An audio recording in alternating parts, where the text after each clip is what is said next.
بسم الله الرحمن الرحیم و به نستعین و هو خیر و ناصر و معین. Söhbətimiz Osmanın qətli ilə bağlı idi ki, ne üçün müsəlmanlar Osmanın əleyhinə üsyan eləyib, onu qətlə etirdilər. Qeyd edək ki, Balazari Ansabul Əşrafın 5-ci cildinin 59-cu səhifəsində yazır, Osmanın öldürülməsindən bir il qabaq Kufə, Bəsrə və Misir əhalisindən bir dəstəsi Məkkədə yığışıb, Osmana qarşı tədbir tökmək qərarına gəldilər.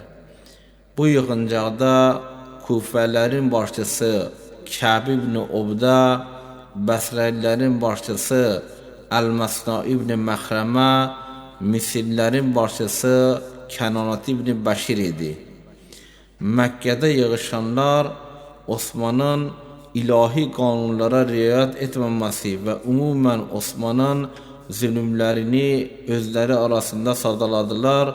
Sonra isə bu qərara gəldilər ki, hər kəs öz şəhrinə qayıdıb müsəlmanları Osmana qarşı qaldırsınlar. Gələn il isə birlikdə Osmanın evinə tökülüşüb, onu bu haram işlərdən çəkindirsinlər. Əgər Osman öz əməllərindən əl çəkməsə, onda Osman haqqında başqa bir qəti qərara gəlsinlər. Bu əhali arasında ən çox Osmana qarşı qəzəblənən Misir əhalisi idi. Osman Misirliləri sakitləşdirmək üçün 30.000 dirhəm və bir dəvə yükü qədər Məhəmməd ibn Əbu Huzeyfə üçün qiymətli paltarlar yolladı. Yəni rüşvət göndərdi Misirə ki, onları sakitləşdirsin. Məhəmməd ibn Əbu Huzeyfə Osmanın göndərdiyi şeyləri məsciddə müsəlmanlara göstərərək dedi: Ey müsəlmanlar, Osman mənə bu rüşvətləri göndərməklə istəyir ki, məni allasın. Bu əməl səbəb oldu ki, Misirlilər Osmana qarşı daha da çox qəzəblənərlər. Təbəriz tarixinin 5-ci cildinin 114-cü səhifəsində yazır: Misirlilər Məhəmməd ibn Əbu Huzeyfəni özlərinə rəhbər təyin edərək Məhəmməd ibn Əbubəkirin başçılığı ilə Mədinəyə tərəf yola düşdülər. Məhəmməd ibn Əbu Huzeyfə Misirdə qaldı. Osmanın Misirdəki hakimi Abdullah ibn Sa'd ibn Əbi Sərx Osmana məktub yolladı və ona xəbər verdi ki, Misir əhalisi sənin üzərinə üsyana qalxaraq Mədinəyə tərəf yola düşüblər. Təbəri İbn Əsir, İbn Xaldun, İbn Əbülhədid öz əsərlərində yazırlar. Misirlilər Səğya ya Zuxəşəb adlı məntəqədə Osmana məktub yazdılar ki, biz Allah yolunda sənin əleyhinə qiyam etmişik. Əgər aşkar şəkildə keçmiş əməllərindən tövbə etməsən, biz qılınclarımızı yerə qoymarıq. Balazari Ansabul Əşrafda yazır, Muğayrət ibn Şubə Osmana dedi, sən icazə ver ki, mən gedib Misirdən gələn o üsyançılarla söhbət eləyim. Osman icazə verdikdən sonra Muğayrət ibn Şubə Misirlilərlə danışığa getdi. Lakin Misirlilər Muğayrət ibn Şubəyə dedilər, ey bihəya, ey tamahkar, sən qayıt, biz sənlə danışığa gəlməmişik. Muğayrə nəticə almadan Osmanın yanına qayıtdı. Osman Əmrasa dedi, sən get, Misirdən gələnləri Qur'ana and ver və de ki, Osman sizin bütün istəklərinizi həyata keçirdəcəkdir. Əmras Misirdən gələn üsyançıların yanına gedib salam verdikdə onlar dedilər, ey Allahın düşməni, bizim sənə heç bir etimadımız yoxdur. Bu zaman Ömərin oğlu Abdullah Osmana deyir, yalnız Əli əleyhissalam Misirdən üsyan eləyib Mədinəyə gələnlərlə söhbət eləyə biləcəkdir. Osman Əlini öz yanına çağırtdırıb dedi, Misirdən gələnləri Allahın kitabına və Peyğəmbərin sünnəsinə dəvət et.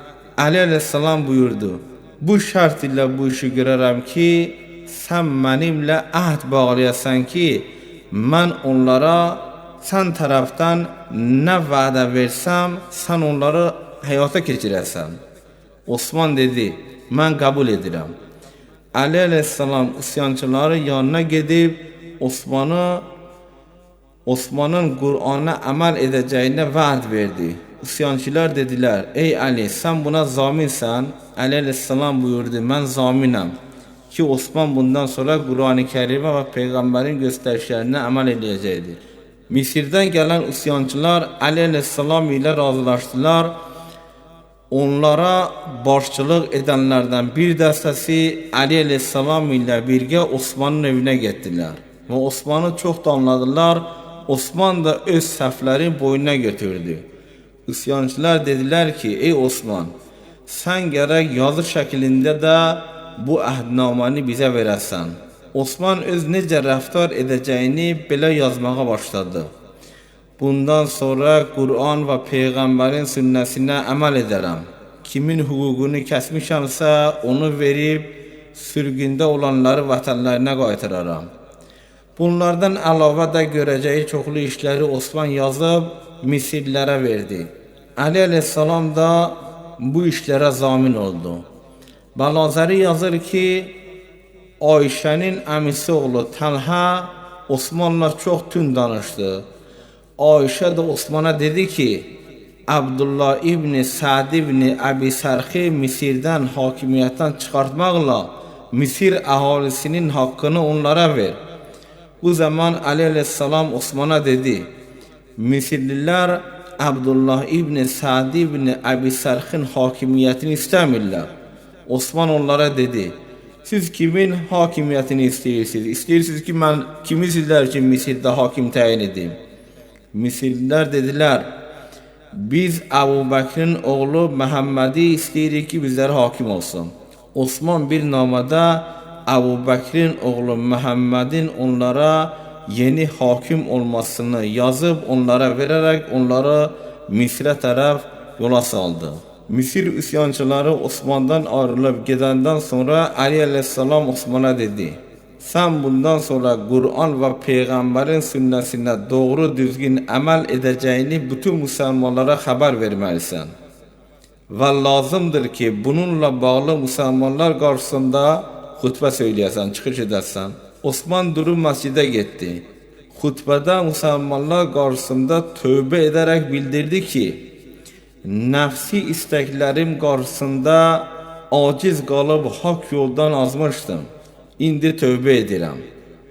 Sa'd ibn Zeyd Osmana dedi: "Heç kəs səndən çox ürəyi yanmaz. Ona görə də lazımdır ki, dediklərinə əməl edəsən." Osman mənbərdən düşüb evə getdi. Mərvan Osmanın evində Osmana dedi: "Ey müminlərin əmiri, aya icazə verirsən səninlə biraz söhbət edeyim?" Osmanın arvadı Nailə tez dillənərək dedi: "Ey Mərvan, sən danışma, yoxsa Osmanı ölmə verərsən." And olsun Allaha, müsəlmanlar ona qarşı qəzəblənib, o da vəziyyəti nəzərə alaraq müsəlmanlar qarşısında elə xutbə söyləyib. Mərvan Nailəyə deyir: "Sən bu işlərə qarışma.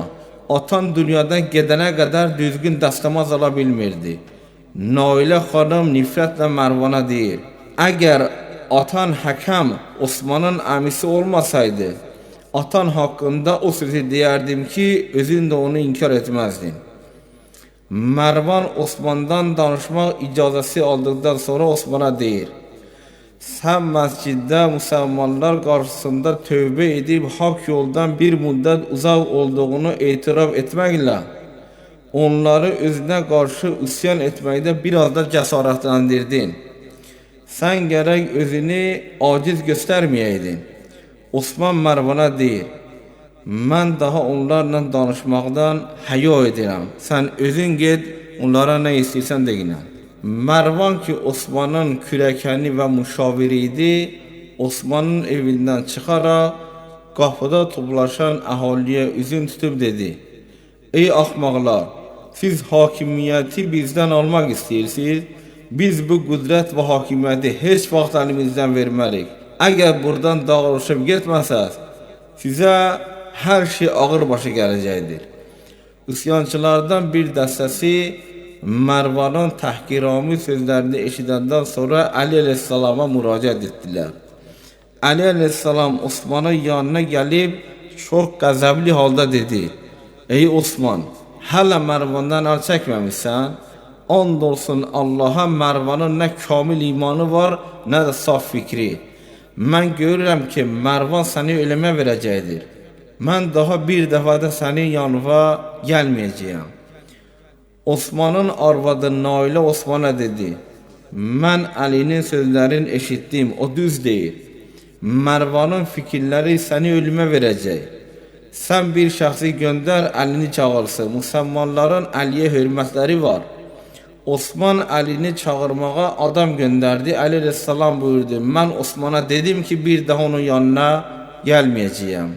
İbn Asir ve Tabari ve Balazari nakledirler ki Abdurrahman Asvad Marvan'dan belə yad edir: Allah Marvan'ın üzün qaralsın. Osman mənbərdə tövbə edib gözyaşı tökməklə yanaşı deyirdi: Ey müsəlmanlar, mən söz verirəm ki Marvan və onun yaxınlarını özümdən uzaqlaşdıraram. Amma Osman evə çatan kimi Marvan onu yenə öz fikirlərindən yayındırdı. Ali Aleyhisselam Osman'ın yanına gelmedikdə 2 gece sonra Osman özü gedir Ali Aleyhisselam'ın yanına. Osman Ali Aleyhisselam'dan çok xahiş edir ki üsyançıları sakitləşdirməkdən ona kömək etsin. Ali Aleyhisselam Osman'a deyir: Sanki Peygamber Salavatullah'ın mənbərinə çıxıb Müslümanlar karşısında tövbe ettin ve vədələr verdin. Sonra ise Marvan'ı gönderdin ki əhalini təhqir ederek kapıdan qovsun. Bunlar gösterir ki senin benim yol gösterməyimə heç bir ihtiyacın yoktur. Əhəmiyyət də vermirsən. Osman Ali'den məyus olub Ali Aleyhisselam'ın evini terk etti. Abdurrahman Asvad deyir: Bu hadisədən sonra Ali Aleyhisselam qabaqki kimi Osman'ı müdafiə etmədi. Yalan söhbətimizdə Müslümanların necə Osman'ı qətlə yetirmələrini və ondan sonra necə Hazreti Mevla'l Muvahhidin Ali Aleyhisselam ilə beyət etmələrini açıqlayarıq inşallah. Tahiyyatun lakum və rəhmətullahi və bərəkatuhu.